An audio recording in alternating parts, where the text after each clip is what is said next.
evening. Just give me 1 second while I get everyone into the room.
Good evening, everyone. Can everyone hear me okay? Okay, great. Just give me 1 more minute to let everyone in.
All right, well, it's 6:35.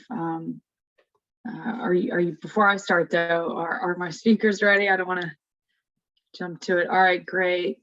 Thank you everyone again for joining us.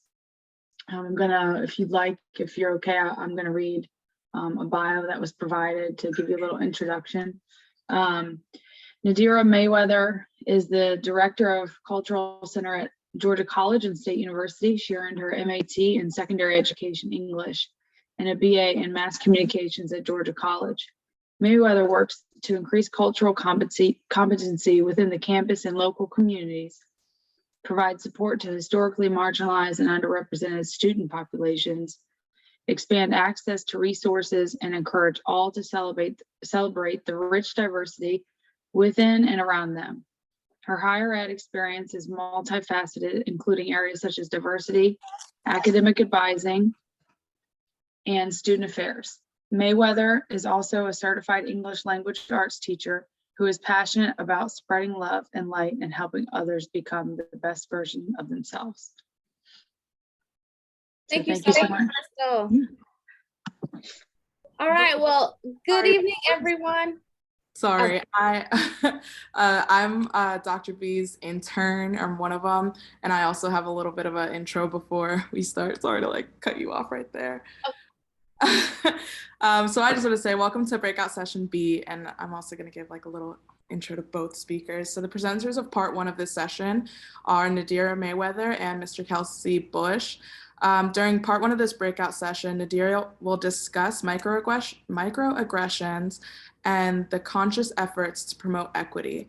Last, Kelsey will discuss identify maintenance and communication systems amongst diverse populations such as imposter syndrome and code switching. So that's all I have to say. All right, thank you so much, Crystal and Brielle. I appreciate that. And I'm going to jump right in so that we can honor time. I already apologized to Kelsey because I think I prepared way too much, but it's okay. And I will make it more conversational. So I may skip through some slides, but I promise you that I will share the slides so that you can have them post this session. So thank you again also for just having me here tonight. I bring you greetings, as she said, from Georgia College in Milledgeville, Georgia, which is also a fellow COPLAC institution. And so I just wanted to say thank you so much for being here, whether you are physically there in Shepherdstown, West Virginia, or whether you are joining in virtually not in West Virginia. Thank you so much for being here. So let's jump right in. Let me share my screen.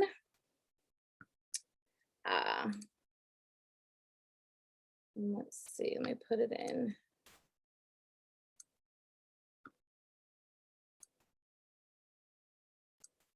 Okay, it says it failed to start. Hold on one second.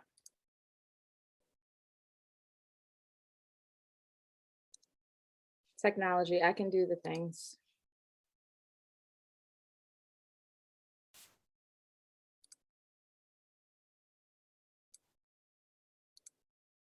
Well,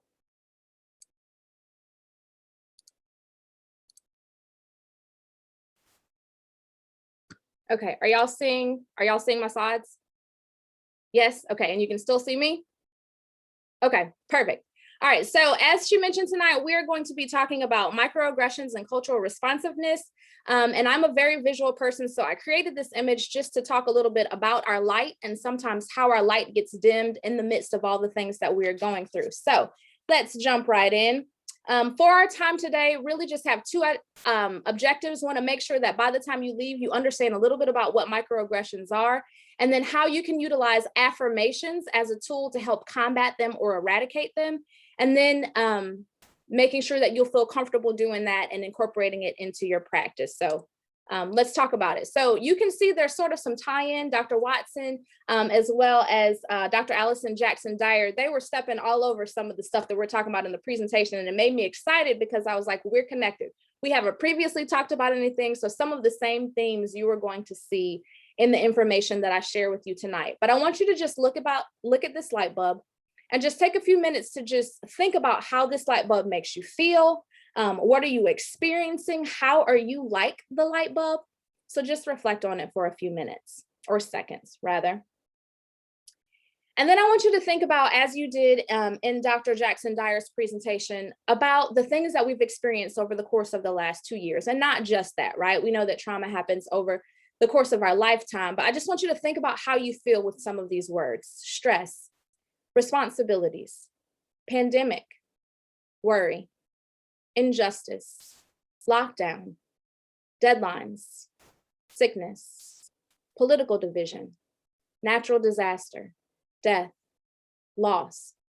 Those were all things that we experienced on a day-to-day basis. And then when we talk about microaggressions, I want you to think about the additional layer of things that adds on top of that: invalidation, assumptions, colorblindness, criminality, stereotypes, prejudice, bias, objectification, discrimination. All of these things sort of block the light that all of us have on the inside of us. It doesn't completely take our light out, but it does dim it some. So I want you to think about what all of these things are resonating in you as you take a look at it. And then, as Dr. Watson mentioned, I want to invite you to just breathe, to feel yourself breathing. You are alive, you are present, and your light is still shining. And I want you to notice for a minute how you feel from this trauma, because all of this can be classified as trauma. Now think for a second about how you feel when all of that is removed. Are you lighter? Do you feel your light internally coming back in? So we know that microaggressions are a form of trauma. And I want you to think about what can happen when all of that is eradicated. And I want you to think about how you can be healed. What can you do to help yourself get back to this light or this place of peace? So let's talk about first what microaggressions are and a little bit about the history of them. So microaggressions have happened way before 1970, right? But in 1970, there was a term for this concept, and that was microaggressions. But the term became more popular in 2007 when W.D. Sue published a paper in the American Psychologist, and then years after that, additional research continued to happen, and it just sort of took off in the way of people understanding and knowing about what microaggressions were. We had a name that we could call it and identify it and talk about what it was. And then in 2017, it was added to the Merriam-Webster dictionary. But despite the growth, there's still naysayers out there that would argue that microaggressions don't exist, that they don't have a lasting impact on people, and that they in fact don't cause trauma. So there's still work to do around microaggressions. But when we look at the microaggressions, Dr. D.W. Sue and others define it this way. It's the everyday exchanges, right? The everyday subtle exchanges that send denigrating messages to the receiver. Sometimes those things are verbal, nonverbal. Sometimes they're even done unconsciously, but whether or not they're done consciously or unconsciously does not take away the impact from the victim. And so that's what we want to look at is what are those impacts, whether they're done intentionally or unintentionally, and what can we do to heal from them? They also talked about the environment in which microaggressions can take place. So sometimes it's not just what somebody says or that they write down or that they do in the way of action to you. Sometimes it's your environment where you are. So there's an example that was given of a new faculty member who comes to an institution and she's applying. Can you imagine being excited for a new opportunity and something that you're about to embark upon, and all of a sudden you stop and you look around, and on the walls, all you see are these pictures of males, white males, who have been previous presidents. And that doesn't resonate with you. Actually, in fact, it makes you feel like you're not welcome because this has been a place that traditionally has not been accepting of someone who looks like you. And that is also a microaggression. So we also want to recognize that it's not just the things that are verbally or non-verbally done to you. Sometimes it could be the environment or places that people are put in. I want to take that example a step further, and I want you to imagine, what if after leaving that portion of the interview, that faculty member is taken on a tour and they don't see any students of color, they don't see anyone in their department or area that they can resonate with? Can you imagine the impact that weighs on their psyche and energy after that interview? Maybe they decide that's not for them anymore. Maybe they decide, if offered the opportunity, they no longer want to pursue it because of the microaggressions that were committed against them, albeit unintentionally. So when we think about microaggressions, we have to think about the fact that they are a form of trauma. Dr. Watson and Dr. Jackson Dyer shared definitions of trauma with you. And so I echo, this is just triple information sharing with you, but according to the APA, or American Psychiatric Association, and in a book by K.L. Nadirah, there are two sort of definitions of trauma, right? But the thing that unifies them is that when symptoms are pervasive and they persist over time, right? Persist over time. The disturbance may cause significant distress or impairment in the person's life, including romantic or social relationships. We think about school functioning and basic everyday functions. So I posit to you that microaggressions do cause this pervasive and persistence over time that causes us distress. And therefore, we need healing from this type of trauma. Also in this text, it talks about, with overt discrimination or acts of physical violence, sometimes we're automatically ready and willing to say that that's trauma. But when individuals are targeted in the way of microaggressions or subtle discriminations, they're not often treated in the same way. People that are victims of physical violence or overt discrimination, sometimes they're treated for post-traumatic stress. And those that have microaggressions or are victims of it don't always get that same treatment. Sometimes it's placed on them. It's said that they have some sort of psychological disorder and it's internal. They're the reason that they're experiencing the things that they're experiencing, that they have depression, anxiety, or some other disorder. And that's unfair. We have to address the fact that microaggressions are real. It's that person's experience, and therefore it needs to be handled accordingly. And although they're not all life-threatening, they're definitely pervasive, and they do weigh on the psychological and emotional safety of those that are impacted by that. And that's all of us. All of us have been impacted by some sort of microaggression. All right, so when we look at the different types, there are 3 types of microaggressions. We have micro assault, micro insult, and micro invalidation. So assault are those blatant things that you know there's no question about what the perpetrator meant when they did the assault. But the insult is more subtle. It can be something against a person's racial heritage identity, and it has a hidden meaning. So sometimes there's extra layers of things that you need to decode and understand.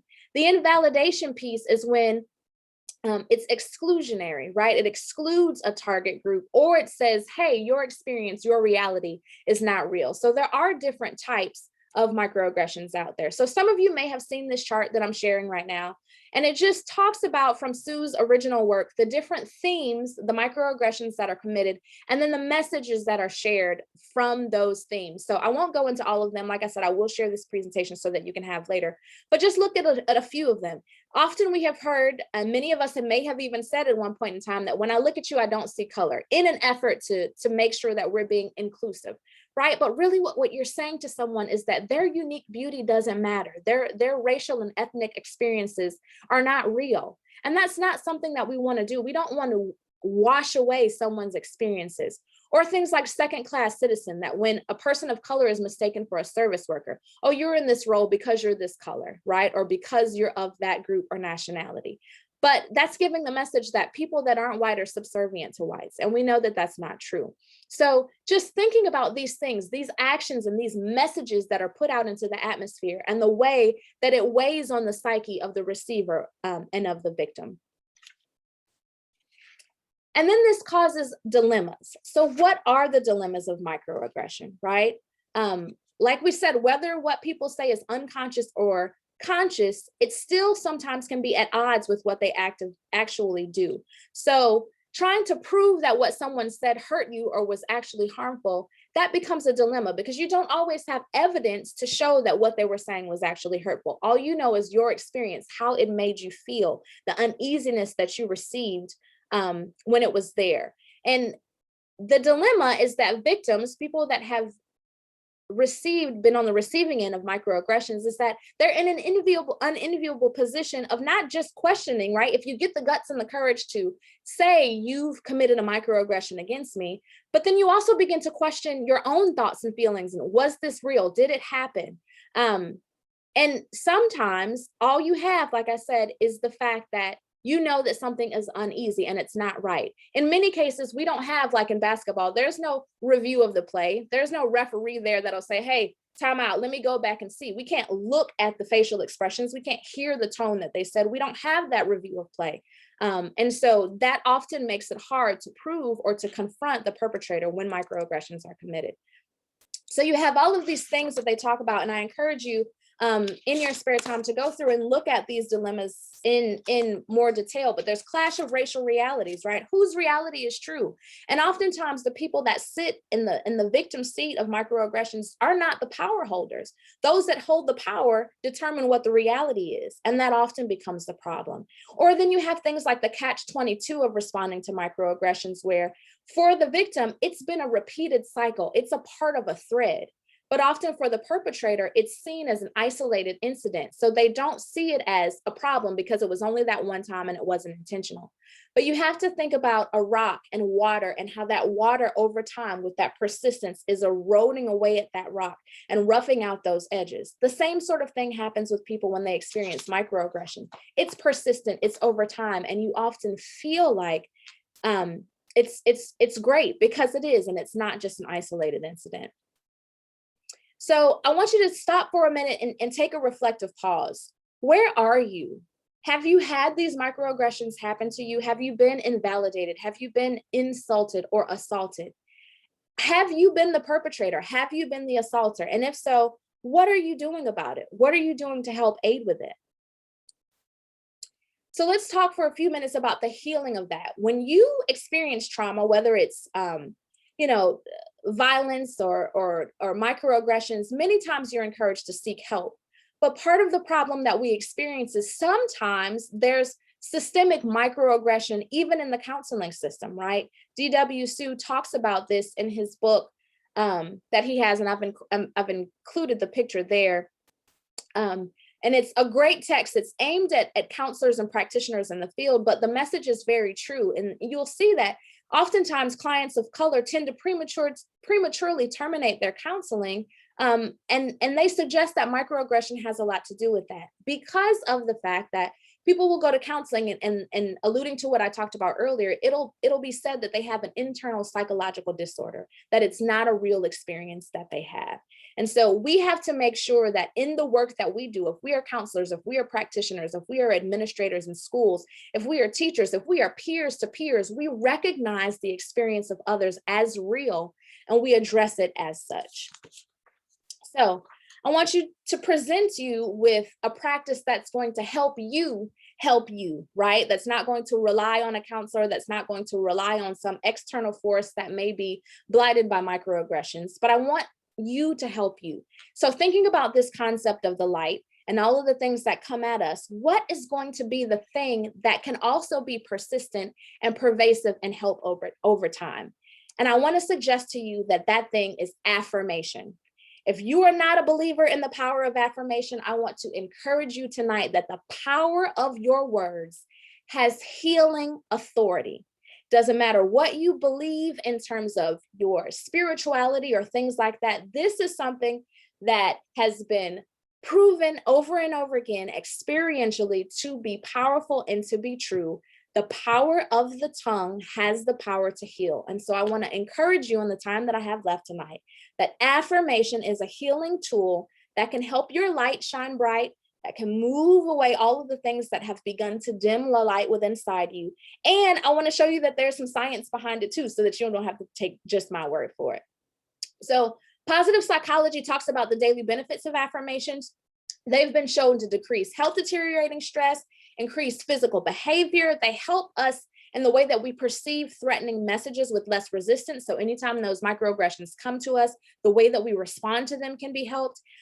They're less likely to dismiss harmful health messages when we get those signals that something are wrong.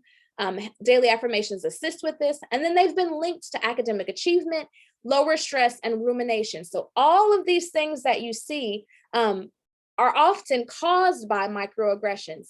Daily affirmations can help combat that. So in looking at the chart that we had earlier, there's an affirmation that you can use sort of as a medicine to respond to the microaggressions. So for instance, if someone is giving you a message to leave your cultural baggage outside, you can daily profess, my life values and experiences are real, and I have a unique story to tell. My actions are mine to choose. I love, honor, and respect me. Therefore, and we just talked about empower, but therefore I encourage the power within others to do the same.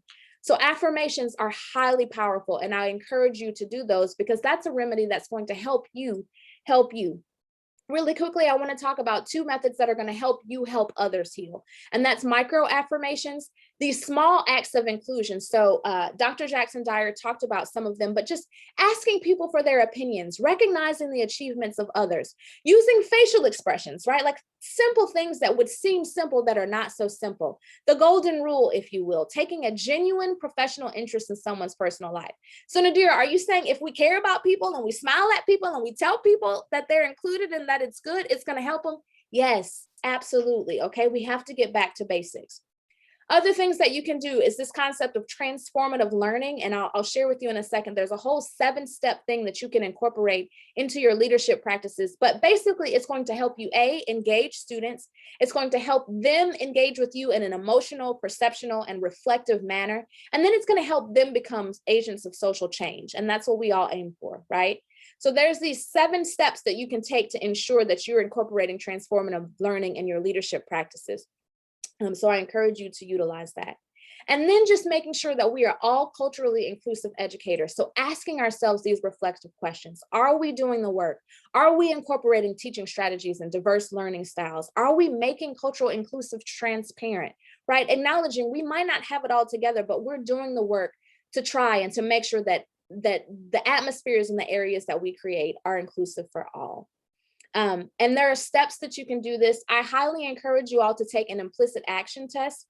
because that helps you understand your biases so that you can address them and prevent yourself from committing them. And then lastly, I just want you to take a look at this picture again. So again, all of these arrows and darts can come towards you. But when we think about our light and what we want to help us get back to that place of light, affirmation is absolutely a tool that we can use to get back to healing, to peace, to restoration, and to inclusion. So see yourself again as that bright light, as someone that is shining, that's removed from all of the things that have been weighed upon us over your lifetime or over the course of the last 2 years. And I just invite you to say with me out loud, I commit to healing. I am healed.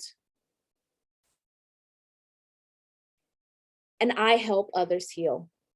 And in closing, because that song just motivated me when I heard that gentleman sing, I just want to share with you a musical affirmation that I use with myself on a consistent basis. And it simply just says, it is well. It is well with me. It is well with me. It is well with my soul.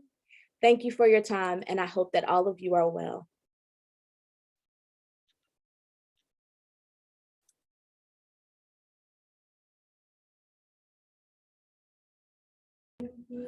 Thank you.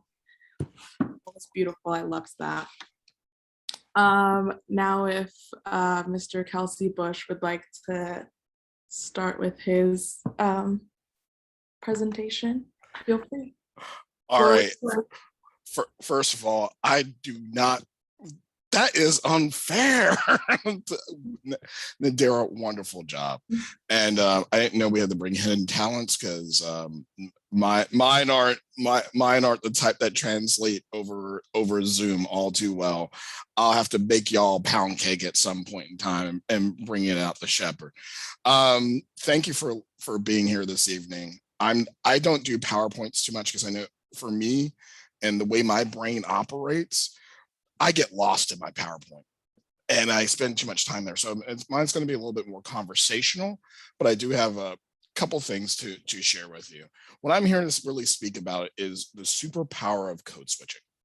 It is one of those wonderful things that we all have the ability to do, especially when we are an individual that is not in power. We know what those examples are. And actually, looking at my notes, I forgot to do the very first thing, which we've been doing all night, which is breathing. I want everyone to check in with themselves first. Check into your space, and we're going to take 3 big breaths. All right, so let's start with our first one. Bring it in, send it back out. Bring it in, and send it back out. And bring that last one in. And just feel all the stress of the day flow freely away from you. Because we have to have an understanding that, we've been talking about it all night. We have been in a time period where we have been carrying stress innately with us all day, every day, no matter what we do. We can use multiple healing practices and we end up around feeling the same way, but we have to take that time out to really cleanse ourselves and really take care of ourselves. Back to code switching, we're going to start on that. And it is that wonderful, I call it a superpower, because of the simple fact that you're able to divide between multiple worlds. And that's something that is a survival mechanism that a lot of individuals do not have the ability to do. Code switching has been defined as the ability to shift to fit dominant narratives without losing oneself.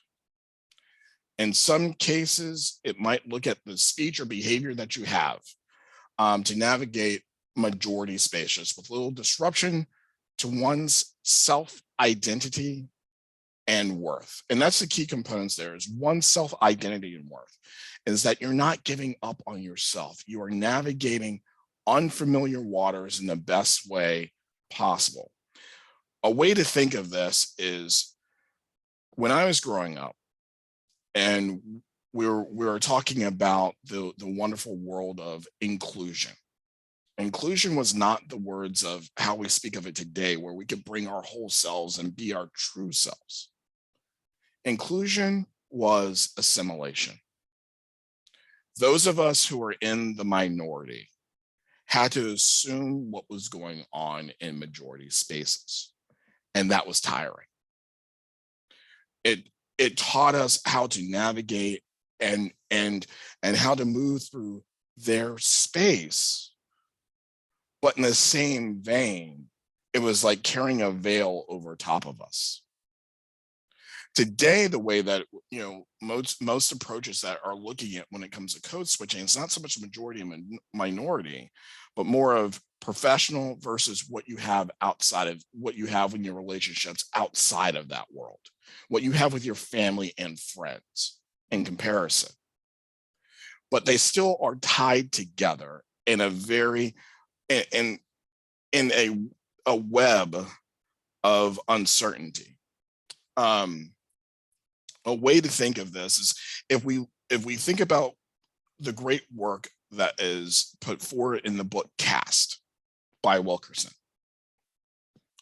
how she lays out how different portions of our society are deemed and viewed and seen.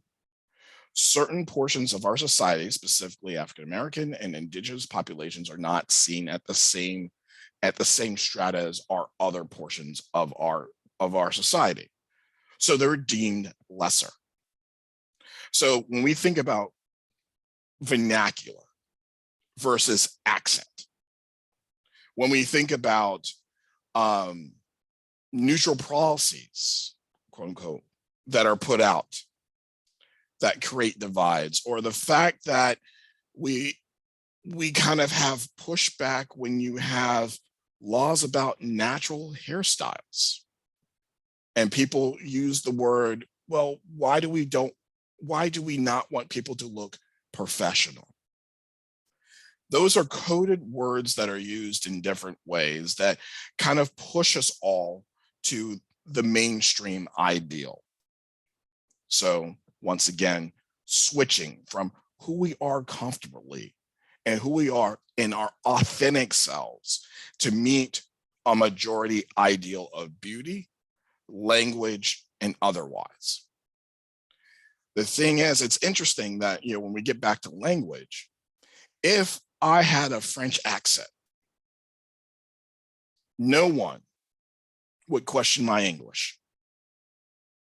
However, if I had a twinge of of Black vernacular, as it's called, or Ebonics, or whatever you want to say in my speech, or it slips through automatically, there's some sort of lesser that is put forward for some reason. That's being put forward, if we think about it, by our societal notions of what is intelligent and what is not intelligent. Think about someone like LeBron James. He has changed his speech over time, but he still gets that twinge of that young man from Akron, Ohio. But look at what he's been quite capable of doing with his wealth and his prestige, creating a school that is helping individuals move forward in their lives, taking care of the families, in essence, creating Akron's own version of the Harlem Children's Zone. Our speech and activities should not take away from our capabilities and abilities, but that's how the world sees people. The example of code switching I'm going to use,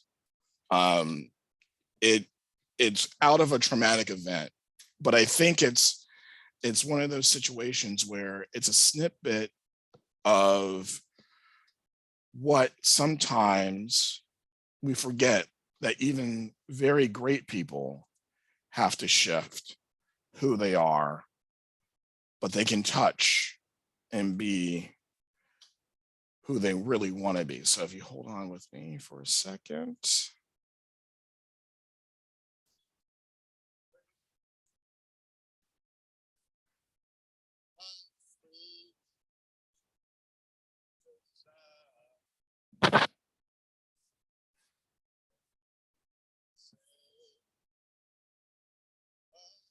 Mr. Kelsey, you might have to stop sharing and share it with the sound because we are having a hard time hearing. Okay, hold on for a second. No worries. Thank you for that. Not like, I haven't been doing Zoom forever now. So yeah, it helps if you sit there and say, share sound also. So I just want to give a quick shout out to this situation. Now we can't see the video.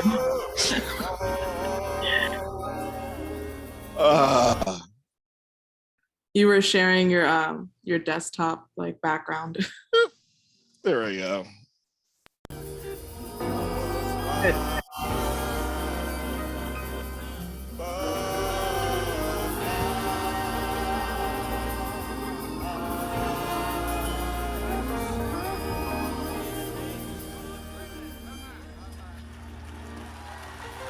Clementa Pinckney found that grace. Cynthia Hurd found that grace. Susie Jackson found that grace. Ethel Lance found that grace.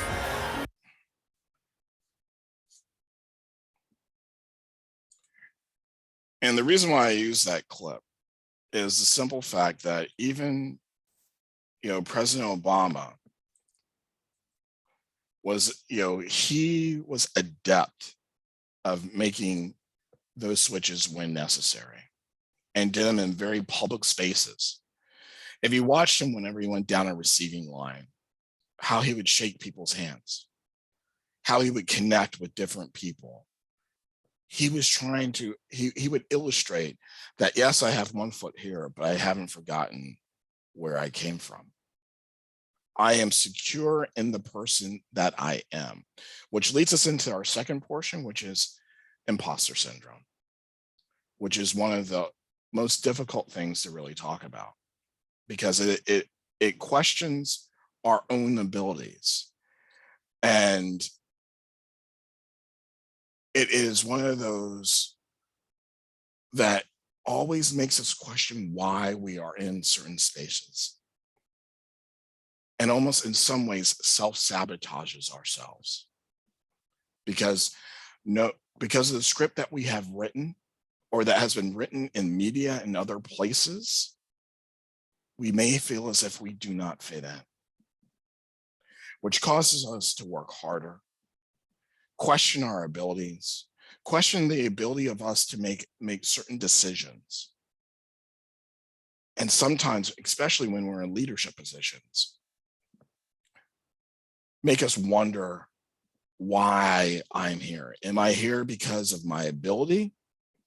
Am I here because I'm meeting a quota? Am I here for X number of reasons? But ultimately, what we have to understand is that if we are in that space, we are the expert. We are the person who is there, and getting there is the key component. Once we are in that space, we own that space. We take that in, we hold it, we move it, we create it. The journey is about getting in and moving forward.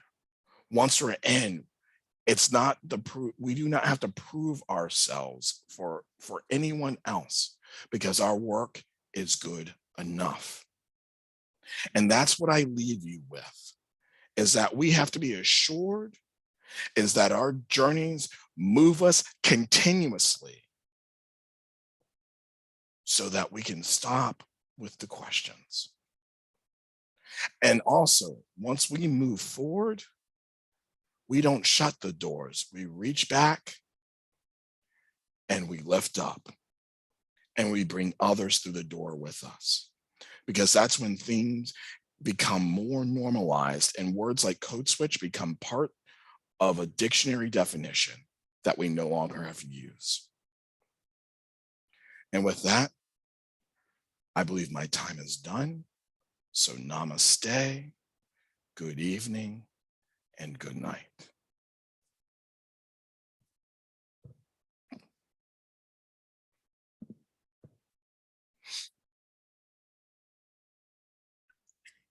Thank you. I'm gonna be honest, I am not sure. Oh, actually, just kidding, I do know. So I think, I'm not sure if the other session is done yet, but I think what's gonna happen is that Ms. Mayweather and Mr. Bush are gonna go to session A, and then everybody else will stay here, and then Dr. Howard-Bostic and I can't remember the other speaker from that group will come and join us here. But I just don't know when they're finished or when that's gonna happen. So Crystal, if you know anything. Yeah, so the speakers will switch and we'll stay. We'll let them in. You probably have a couple of minutes to take a break. And then we'll come back. Thank you both so much. I appreciate it. Thank you all again.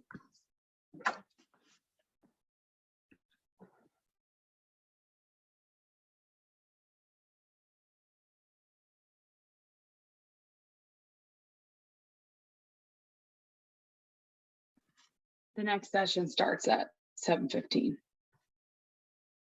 I will drop it in the chat.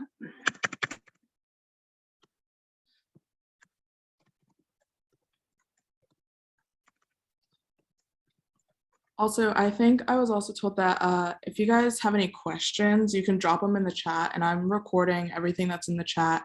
So if you don't feel comfortable like speaking up or whatever, I will speak up for you, and I'll have that all recorded, and you can just drop them now if you had any questions.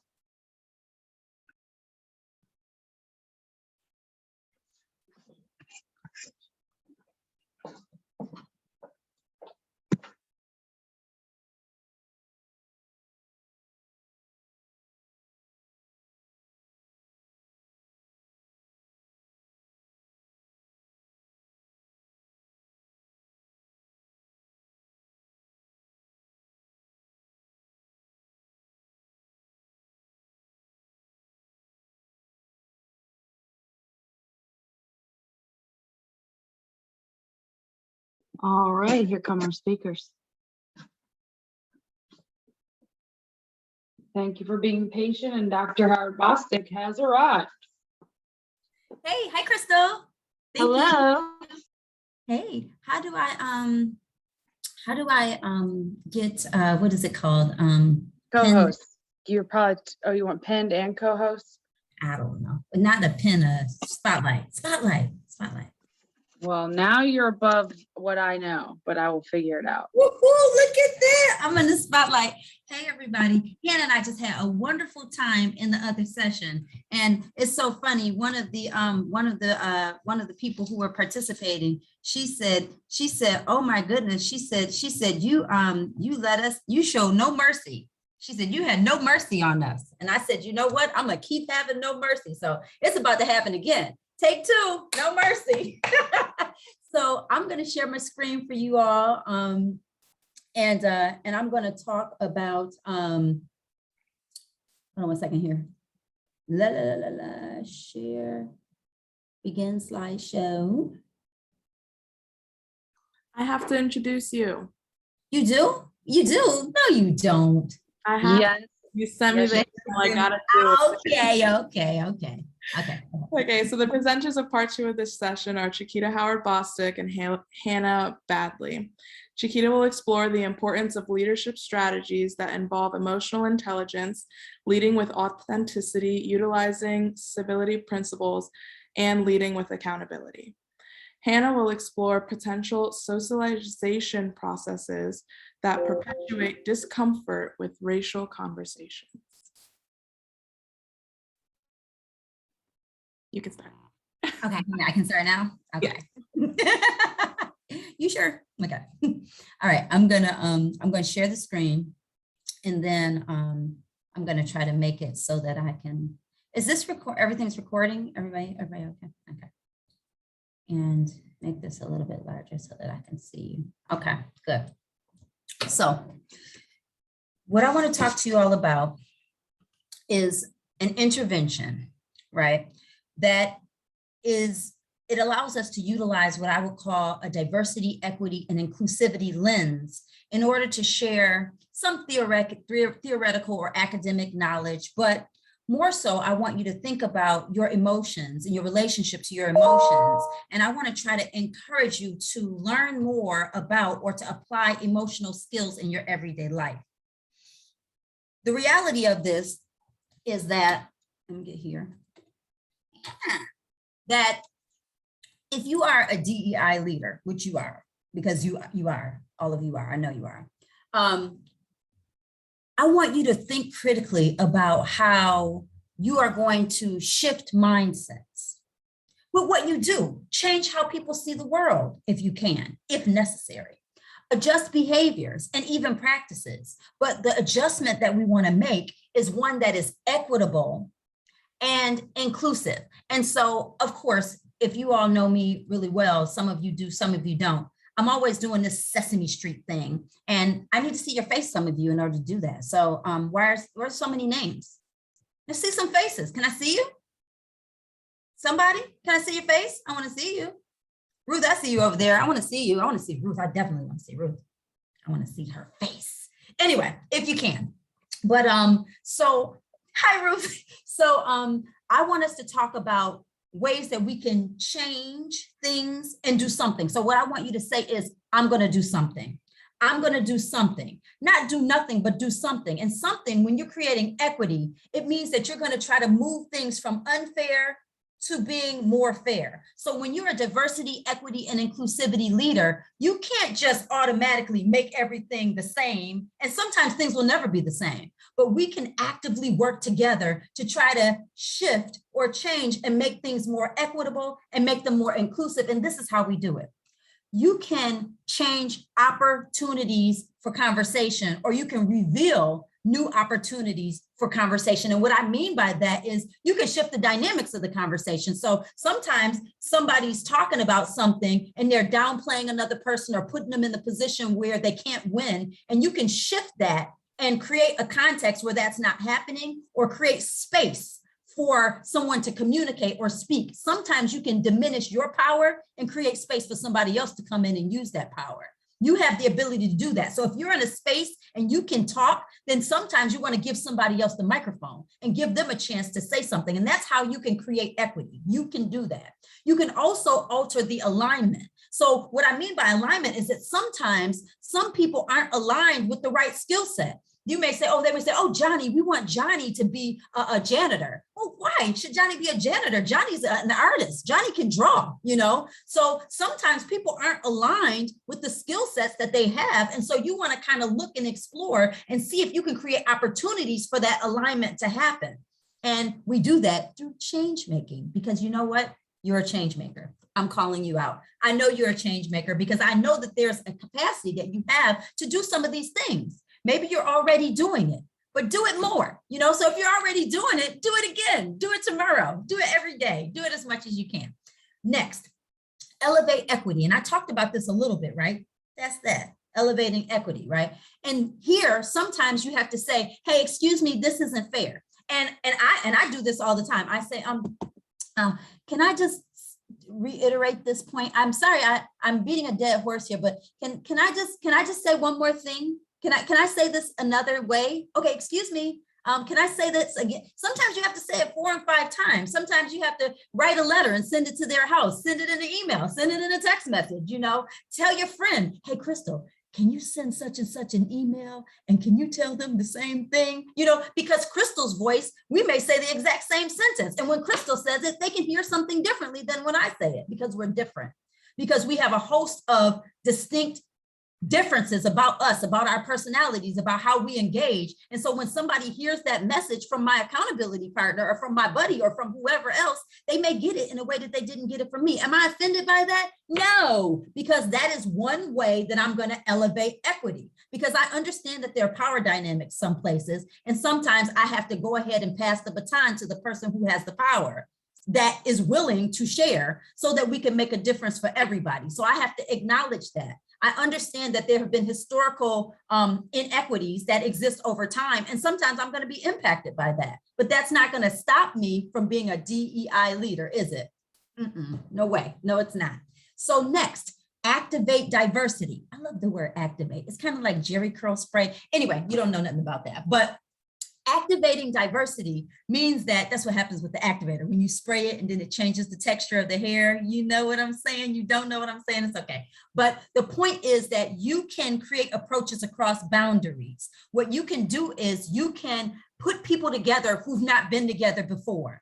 You can make things interdisciplinary. That means get different topics together and have people talking about stuff in ways that kind of make them feel uncomfortable, even because they've never heard these conversations happening together. You can create something new. And sometimes by doing that, you give people a new context to see somebody else.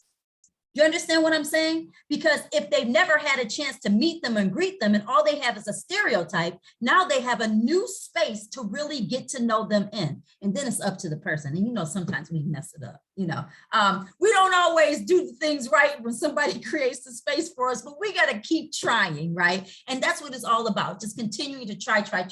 Next, lead inclusively. This means that sometimes you need to examine talent practices. So what this means to me is, sometimes there's an individual and they have a certain skill set, and you have to Google search, what do people do with this skill set? If somebody's good at this, what is it that they're going to be able to do? And then you share that with the person. Hey, have you ever considered doing such and such? Or have you ever considered doing such and such? Where I came from, nobody cared.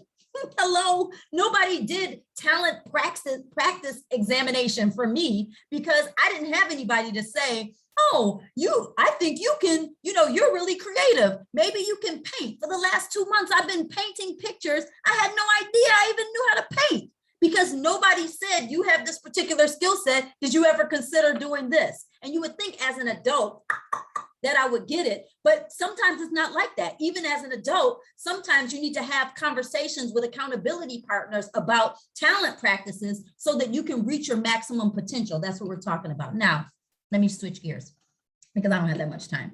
I don't have all day to talk about this stuff. I got a little bit of time. So I'm gonna start navigating through some stuff and you might feel uncomfortable. Hannah does this whole thing about breathing. I'm not doing that. You're gonna take this information and use it as best you can. How about that? So what I'm gonna talk to you about right now is your lack thereof or your power that you have through your emotional intelligence and your competence. Some of you've got it and some of you don't. But guess whose responsibility it is to check on it? You. It's your responsibility. Say, I am responsible for my emotional intelligence. Say that to yourself. And what is this about? This is about looking at the skills that allow you to understand other people and how they feel. This is about being aware of yourself and kind of mastering this awareness of how you feel in given moments, right? So you know how to, address whether you should be in a situation or not, because you know that when I'm in this type of situation, this makes me want to smack somebody. So you know what? I'm getting out of here. This is a bad place for me. I need to go, and I need to know, how do I figure out how to go? I have to have some strategies that I use to get myself out. We'll talk about that in a second. But then empathy and consideration for others. So a part of emotional intelligence is actually thinking about how you can care or show concern for other people, how you do that. And then last, skillful management of those interactions. So this is all about emotional intelligence, but I need to bear some bad news.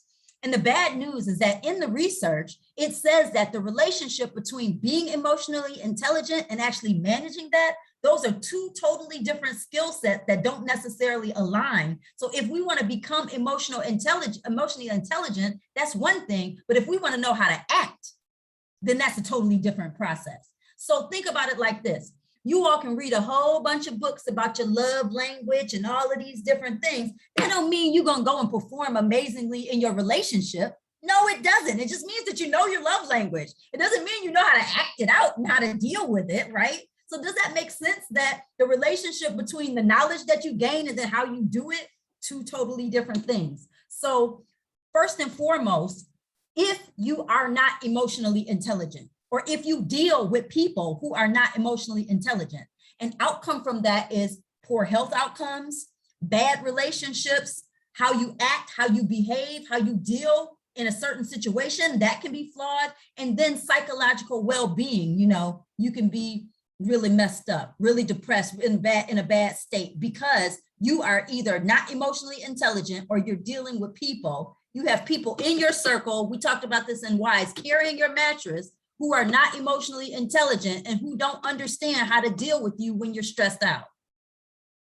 And it's a whole nother talking about who you choose to carry your mattress, who you choose to be around you. I can't even get into that because I only got 2 minutes. Anyway, think about this, emotional identification. So this is all about ways that you identify your emotional intelligence. So first and foremost, you've got those 3 emotional doors. You got physiological, like, okay, like if somebody, you know, we're talking about all this stuff, things that you're doing with your body. Are you sweating? Are you gaining weight? Are you losing weight? Are you making, you know, like I have friends that have, you know, have had, you know, disorders where they were stressed out and then their face became, you know, really relaxed on one, all different types of things happen to people, okay? I'm not going into that, I don't have time. Cognitive, how you're thinking about things, how you're processing things, and then how you act, your actions. When people are doing things differently with the 3 emotional doors, that is a sign, silly, that you should not behave toward them in the ways that you were behaving before. You need to adjust your behavior because something is going wrong. So you cannot respond to them using traditional ways that you did before. You need to think critically about how you can manage and deal with them differently because they are stressed out. They are not happy. They are going through something. There is a problem. So you need to stay tuned and think about physiological, cognitive, and different actions. If your friend is acting really, really weird, then don't talk to them the way you did if everything was okay. But we'll get into that. And then decoding facial expressions. There's so many different tests and different things. Maybe in the university level, we should have a face expression decoding, a micro expression training, where we look at a number of different facial expressions that students would have so that we can know, things aren't great, something's going wrong, or with your family members, so that we have an idea, because this is another way to see that there is a shift or a change or that something unique is happening because of the body language that people are using. And then last but not least, oh my goodness, I say this time and time again, if I'm stressed out, don't ask me the questions as if you're the captain of Team Stupid, okay? Like I'm going through something and you've picked the worst possible questions to ask me about whatever it is. And now you're making me sick. Literally, you make me sick. You are making me sick. You're stressing me out because you're saying things that are triggering more stress because you're not asking the right questions. So how about this? Somebody's going through something, we see something's wrong with the 3 emotional doors, we see the decoding and facial expressions, something's happening here, and we say to them, would you like me to listen? Would you like me to respond? Or do you want advice? Is there somebody that I should reach out to for help or support? Do you think that I should do nothing? You know, what type of role would you like me to play with you? And even if you don't have training on the right questions, you can let the person help to guide you in the direction of asking better questions or doing better things, because then you will have an idea kind of maybe how they feel if they want to tell you, and you can take better steps at approaching or doing something about it. Ask them how they would like you to respond to their pain or to their happiness. Ask them. Ask them. And then here, So think about this, positive emotional management. So again, it's one thing to read the book, but it's another thing to have positive. See, we didn't talk about negative. So lots of things trigger us to behave in ways we shouldn't behave. We know that, right? And we don't always want to behave badly, but sometimes for some of us, that's our go-to, isn't it? Act the fool go-to, right? Something bad happens, cuss them out. You know, that's the go-to. Well, I don't want that to be my go-to. I want my go-to to be positive. I want to have positive emotional management. And through this, you have to learn some things. You have to do some things. It's because this is all about you. Your emotional management is about your personality. Are you an introvert? Are you an extrovert? What are the experiences that have happened between you and the person? What are some things that have happened in your life in the past that would impact how you act today? Your emotional management and positive emotional management is based upon your story and what's in your toolbox, what you have in your toolbox. Somebody else can't say, oh, this is exactly how Chiquita is going to act in this situation. Well, unless you know the history of what I might do, But anyway, the point is that you have a different way that you would respond in the exact same situation than the other person over there. So what we have to do is figure out things like coping strategies. So, if I'm in a situation with somebody that's an idiot, how do I handle myself? What are the triggers? How do I figure out do I breathe?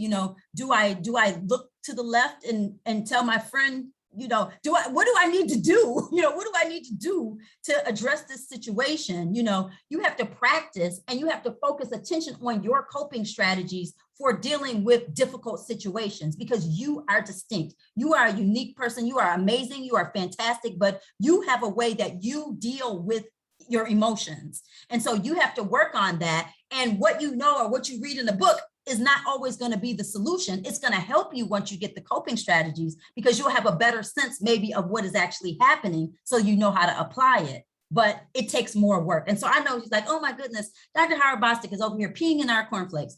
I don't want to do that. I'm very, very sorry. But emotional intelligence is hard work. This is hard work. Like, you have to be able to understand emotions, but then you have to think about how you're going to manage your behavior. Personality, individual differences. I told you that. You have to think about the individual that you're reacting and dealing with, and you have to kind of work through, what is our relationship? What has happened the many times that this has happened or whatever, and how do we talk about this? How do we work through these things? How do I establish a relationship with this individual or with this group? Whatever, and we don't always have the answers, do we? But we work on it. We continue to practice. And then role play. Sometimes you have to call your friend and say, hon, I'm about to go into this terrible meeting. Can we go through a couple scenarios so I don't really get myself in trouble or lose my job, right? Sometimes you have to have those types of conversations so that you can try to do the right thing. And sometimes they don't even help or prepare you. Sometimes they just don't. They don't do that. But for the most part, if you think through something, at least you'll be aware of some triggers and you'll better prepare yourself to calm down, to try to be prepared for whatever it is that's going to happen. Now, the last thing that I have to talk about, and I don't have a lot of time, is accountability. All right. And so accountability is all about seriously not placing blame, not pointing the finger at somebody else, taking responsibility for your knowledge of your emotional well-being and your competencies. Okay. So again, what work are you putting in to understand the emotions of yourself and other people? How are you working on this? This is something that you can enhance. This is something that you can improve. This is something that you can do. You can make yourself better. You can enhance yourself. You can stop yourself from being sick sometimes. You can't control other people, but you can try to control yourself. So how do you become accountable? You have to think about those things that you might categorize as stupid and not do them. There are many times I am sure you can sit and think of right now, have I ever sat there and somebody asked me to do something and I said, that's stupid. And I said, okay, yeah, I'm on my way. Right? So you have to think about things that you have to anticipate obstacles and challenges. You have to be thinking about that. Take time, breathe. Hey, would you like to be involved in this? You know what? Give me a couple minutes. I'll get right back with you. Think through things. Think about the obstacles. Think about the challenges, because your life matters. Every day matters. Every day counts. I don't know if during the pandemic, if you figured this out or not, but we may not be here tomorrow. So every moment and every experience really matters. So we have to slow down a little bit and we have to think about these things. We have to be aware of timelines and stop lying. I love to say that in almost every presentation I give, tell the truth. Stop telling half the story. Tell the truth. Stop lying. Put a stop on that. Cut it out. Be honest. Be honest with yourself so that you can be held accountable, because integrity is everything. And then last, think about legitimate explanations that align with your different perspectives. So if you're going to do this, why? If you can't answer why you're going to do something, you probably shouldn't be doing it. Oh, I want to date him or her or whoever. Why? Oh, no. Okay, stop it. You have to think about why, okay? And then this is for the people who grew up the way I did or in a similar way, you know, in the marginalized community, you know, maybe have parents who were involved in addiction or whatever situations that you may have had. This is for a marginalized population and is really for anybody, but I'm just pushing this. I'm saying that if you want to hold yourself accountable and there's difference, share your goals. Don't be afraid to say, this is what I'm going to do. This is what I want. This is how I'm going to accomplish something. Don't be scared to go out and leap and say, this is where I am, right? This is my why. This is my what. This is what I want to do. Go ahead and scream it. Scream it out loud because somebody has to hear you. Somebody who cares has to hear you. If you hold it in, where are your accountability partners going to come from? Where are the people who are going to see your potential going to come from? Shout it out if you know it. Share your goals. Next, talk to a model. Talk to somebody who knows it already. Don't be afraid to ask for help. Go and say, hey, I want to talk to you about this because I heard you know about this. Can you be my friend? Say that crazy mess to somebody, you know? And you know what? They might just say, okay, actually, that was cute. That's happened to me so many times. Excuse me, can you be my friend? What is wrong with this lady? I need to know you because you know this and I don't know it. And I'm not afraid to say I don't know it because I need to know it, right? So can you show me? I'll show you something I know, right? And then last, focus on options, not limitations. Don't focus on what you can't do.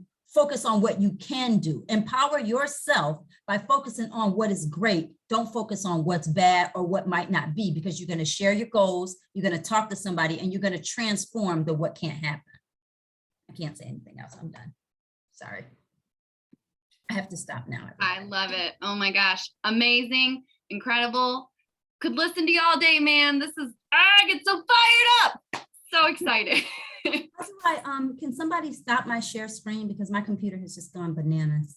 Yeah, hold on. Let me see if I can. I got it. I stopped it. Cool. Okay. Thank you. Hannah, you've got it. Hi, everyone. Whoa, this is amazing. We have just sat through and listened to so many powerful speakers, so many powerful words. I am so excited to be able to come here and talk to you guys for a second tonight. And I'm going to share my screen real quick and we're going to get this party started. All right. My name's Hannah. I'm going to be talking about discomfort with racial conversations. This is going to get cool. This is going to get a little strange. This is going to be great. You guys ready? We're going to examine the relationship between setting events, behavior, and white fragility. Again, I'm Hannah. I was born and raised in West Virginia. I attended Shepherd. I'm at Shenandoah right now. I'm studying behavior. So that's a lot of what flows into this conversation is going to be based around behavior. I'm a yoga teacher. I'm a runner. I'm starting my timer right now so I don't go over time. And goal of this presentation, why I'm here talking to you. I want to provide you with a lens to practice some of that self-awareness that Dr. Howard-Bostic was just talking about, right? To do that work. How are we going to do that work? How are we going to understand not only how discomfort around racial conversations is shaped from both a behavioral and system standpoint, but also ways to regulate and respond to our emotions in order to do the work, in order to cultivate self-awareness, in order to effectively communicate about this incredibly important topic, right? You've been listening this whole night to people communicate about this topic. You have the power to communicate about this topic. You have a voice, you have a place. But let's take it, let's peel this onion back a little bit, right? Let's look at where we came from to get to where we need to go. Before we do that, let's breathe, right? Dr. Jackson talked about how breath can be unsafe. And that was huge for me. And I knew I had this slide here that said breathe, kind of commanded it. So I'm pulling that back a little bit. If breath feels good for you, go for it. If it doesn't, inhabit the space differently, right? Get grounded, get safe for a second. Your body is in a safe place. You are safe, right? You're safe in your body. I love this little GIF. Inhale, exhale, just watch it all day. All right, let's dive in. Okay. Tommy Lee Jones and Will Smith, what are they doing in a discussion about white fragility? What's going on? All right, I watched this movie when I was 7. I should not have watched this movie when I was 7. I was not allowed to watch this movie when I was 7, but I did. 2 weeks later, I went to go visit my mama down in Charleston, West Virginia. I grew up in a super rural area, very white. I didn't have a lot of context for understanding conversations about race, right? And I was 7. So I preface all of that by saying, my mama was a wonderful person, right? Amazing, super political, super involved, just a beautiful, wonderful lady. She's a terrible cook, horrible. I tried every single meal to get out of eating whatever was on the plate. I had all these great little things that I made up. I had all these different ways of getting out of it. One of the examples I'm going to share with you, and I'm going to share this with you so you understand kind of what setting events do, how they create context. One of the ways that I tried to get out of eating at Momo's house was I just watched Men in Black, right? They had that little clicky, that little thing, that device that made you forget what had happened. And I was like, I'm going to tell Mama that someone poisoned my food. And she doesn't remember because they used that little flashy device on her, because Will Smith came in and used that little flashy device on her, right? So that was my whole big idea. I was excited about this. This was going to be great, right? The problem was I couldn't remember the title of the movie, right? So I knew they were wearing black, right? They were men, and Mama started, she's nailing me. Okay, what are you talking about? Who poisoned your food? What are you talking about? What's going on? I'm sweating bullets. I look at her, look my mama dead in the eyes, and I say, the black man came in and poisoned my food. What? What 7? Yeah, she's looking at me like, you guys are looking at me. What in the world is this child saying? What is going on here? Yeah, it was uncomfortable. It was weird. What's going on? I didn't have a language to talk about this bold-faced lie that I was trying to say. And what my mama was hearing was so different than what was actually going on, right? And we have this is comical, right? This is kind of a blown up scenario of these things that happen all the time when we engage in conversations about race, right? We all come into these conversations with different setting events. And I want to give a space here for a second for you to just take a second and maybe think about, when did you first consciously engage with conversations about race, right? How? Why? Do the work, right? What was the context and what was your response? And maybe it's uncomfortable. Yeah, and maybe it brings up some funky stuff. Take a breath. Many of these primary learning experiences, they act as setting events that shape the way we perceive and interact with conversations about race as adults, right? They set the tone. Okay, what do systems have to do with behavior? Behavior is an activity of an organism interacting with its environment. If we look at behavior, if we look at that discomfort and the way that discomfort is showing up in these conversations that we have, we can backtrace that behavior, right? We can take it back. We can look at setting events that can be traced to cultural systems. We have to find a thread of the behavioral response patterns we've learned, of the ways that we've been taught by our systems, by our setting events, to interact with this information.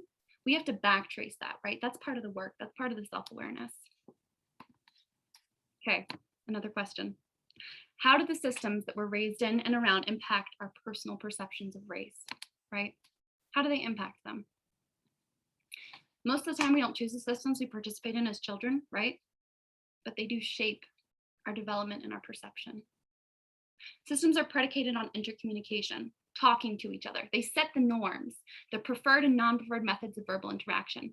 And that's why sometimes that discomfort can be triggered, right? Because we spend so much of our lives, if this is the iceberg and this is the behavior that's going on up top here, we spend so much of our lives, and so much of that behavior comes from setting events, right? And those setting events are sitting on top of these cultural systems, religion, law, education, the standardization of conversations that impact our behaviors, both within and outside the systems. They confer norms, right? Systems don't define or excuse our behavior as adults, but they allow for that self-awareness. They allow for that real talk, right?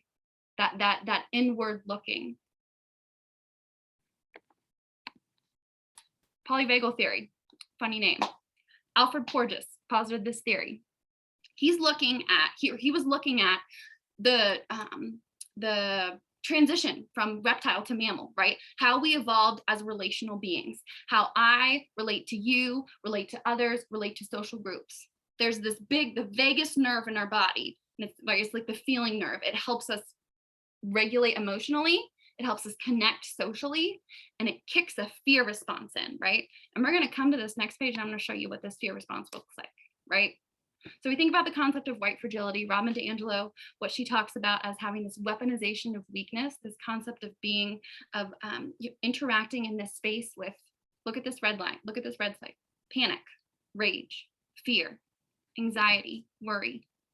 Some of these behaviors that DiAngelo has kind of coined into this term white fragility, we can really lay it over top of this polyvagal theory and look at how these two really align, right? We're getting kicked up into this sympathetic and this dorsal vagal system by having these conversations. These conversations can almost act as a catalyst based upon these behavioral response patterns that we've learned, which are based upon setting events, which are based upon cultural systems, right? So we got to do that back tracing. We got to look at not just the top of that iceberg. We got to go deep and we got to get real, right? How do the systems somewhat people just participate in shape their reactions to conversations about race, right? These are some deep, hard questions, and I don't have the answers, right? This space here, this is for your self-awareness.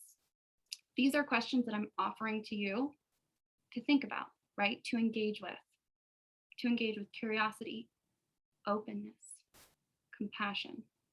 And if you sense that discomfort, right, inside yourself, as you look at these questions, as you start to interact with this content, right, even in your own head, maybe think about those setting events. Think about those cultural, those systems that kind of design the trajectory of discomfort that you so quickly flip into, right? We're thinking about this. We're engaging. I love it. I see it. It makes me so excited. All right, we got a lot of words here. Behavior, polyvagal theory, white fragility. How does all this connect? White fragility is a lens through which to view behavior. It's indicative of exposure to system-based setting events, right? That reinforce active or passive participation and aggression towards or delegitimization of conversations about racial injustice, right? We, through so many behavioral mechanisms, are taught how to talk and how to feel about these things, right? From early childhood, we're taught how to interact with these systems.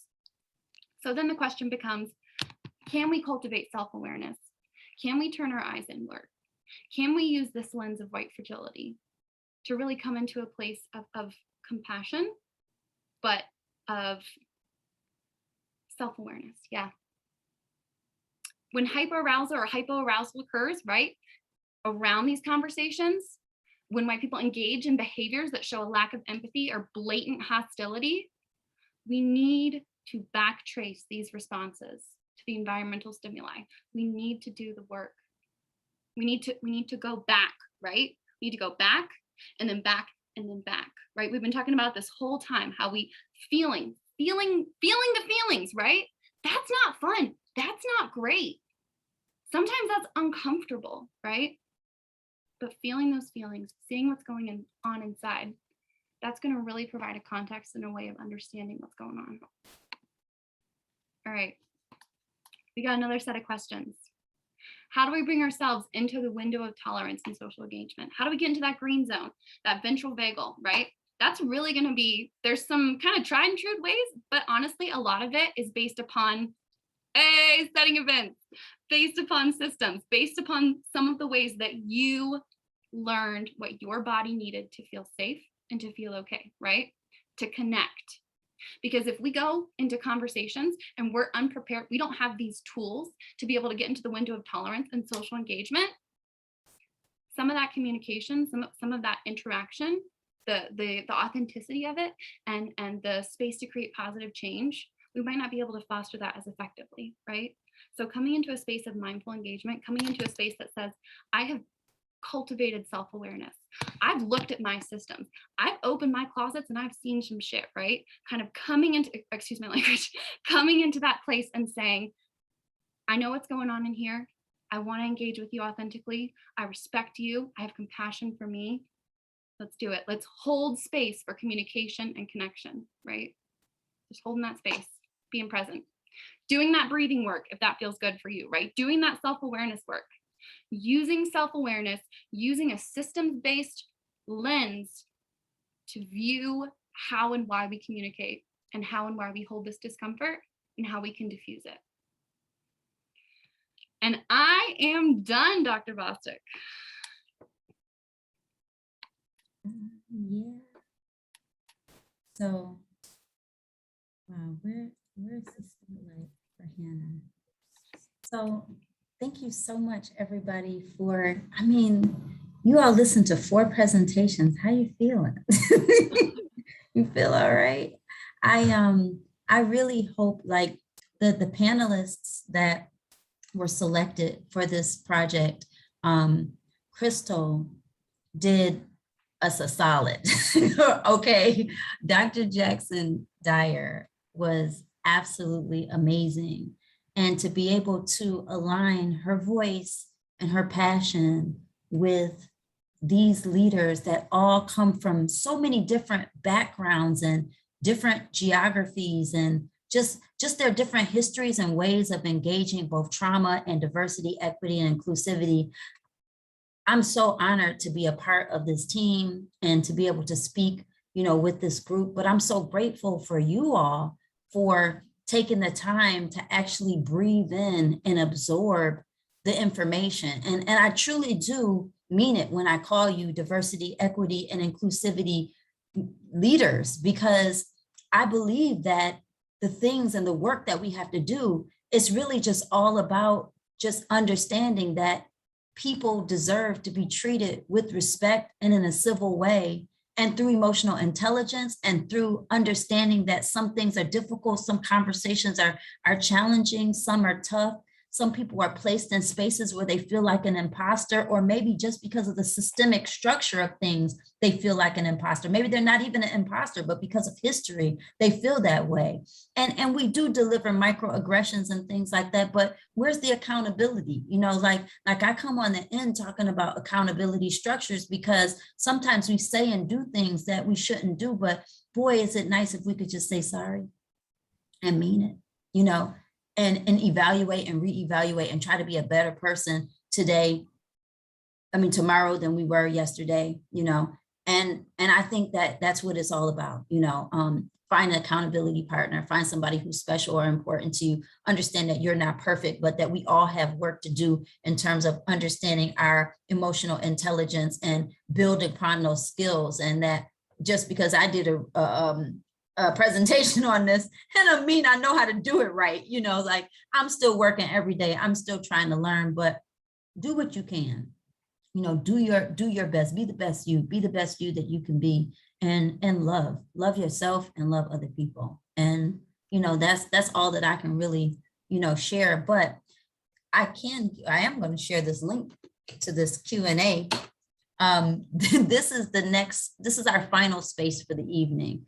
Go get some water or something, or jump in a little bit early to the Q&A link or whatever, and we'll see you in about 5 minutes, and we'll just listen to all of these voices kind of together, and see what type of big bang that we can have going into this evening, so we can go to sleep, because I know y'all, I'm tired. I hope you all have more energy than I do right now, but I'm going to try to give it. I'm going to search for whatever I got left, and I'm going to bring it. All right.